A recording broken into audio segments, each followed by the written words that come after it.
Hello বন্ধুরা, another blog নিয়ে আপনাদের সামনে হাজির হয়েছি।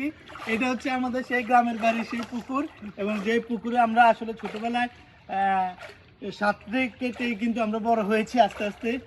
তো সেই পুকুরে আবারও আজকে নেমেছি সাঁতার কাটার জন্য, এবং আমার সাথে আছে আকাশ, সঞ্জীব, এবং আরও আছে আমাদের নিজেদের গাছের আনারস।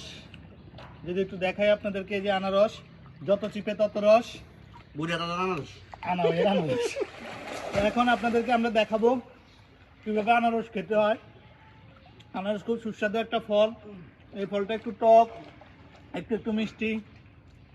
আর এই আনারস সবচেয়ে বেশি খায় হচ্ছে আকাশ, তারপরে হচ্ছে আমি, আর এরপরে খায় সঞ্জীব।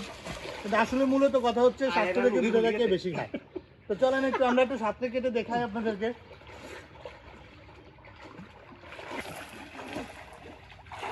কতদিন পর সাঁতার কাটতেছি আমাদের পুকুরে,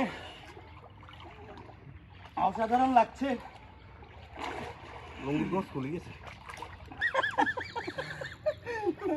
বন্ধুরা দেখতে থাকুন আমাদের এই ব্লগটি।